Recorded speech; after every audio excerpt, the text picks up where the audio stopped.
Welcome to Brittany in the far northwest corner of France, and this is the host of the 2021 Tour de France Grand Départ. Specifically, today we're in Brest, the start of stage 1 of the 2021 Tour de France. Now, the Tour de France will spend 4 days in Brittany with stages including the Mer de Bretagne. This area is about as far as you can get on continental France from the mountains in the south. It's a rugged coastal area with winds that rip off the Atlantic Ocean and the English Canal. But fear not, there are plenty of things here to keep you warm.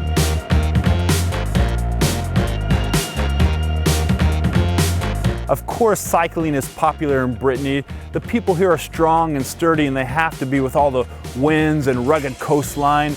And everybody thinks of Bernard Hinault. He's the most famous cyclist from Brittany. Of course, he won the Tour de France 5 times, holds the records with other greats like Jacques Anquetil and Eddy Merckx.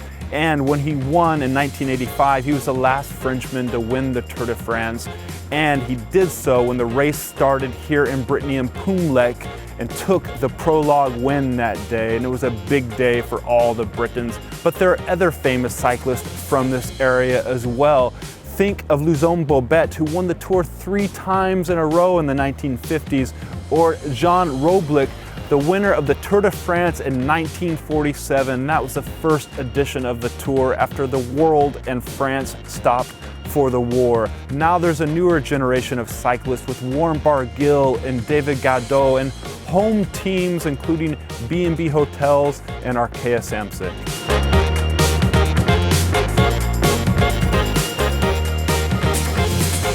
But let's get serious.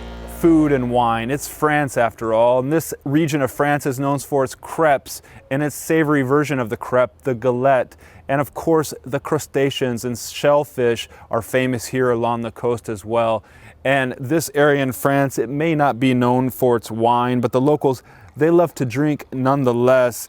And here they have what's called cider, and they're famous for the cider up here in the northwest of France. It's France's second largest cider producing region. But let's get back to cycling.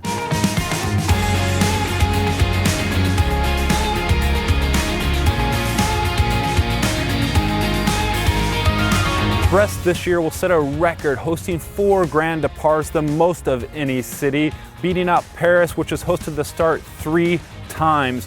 Now in 1952, the Tour de France organizers sent the start of the Tour de France here to help the city that had been destroyed by the Second World War. And the riders that began that edition remember coming to a city that had seen the city leveled by aerial bombing. And Fausto Coppi went on to win the race overall in 1952, which was also special because that was the first race edition that was ever televised. The next time in 1974, it was another great Belgian, Eddy Merckx, who went on to win the race overall, and he began it on a good foot here in town, winning the opening prologue and taking the yellow jersey. In 2008 was the next time. Carlos Sastre won the overall, and just right over here, a man named Chris Froome began his first ever Tour de France, racing that year as a Kenyan. What will happen in 2021? Well, that's anyone's guess, but this rough and rugged, cider-loving region should give us 4 memorable stages that should produce a spectacular Tour de France edition.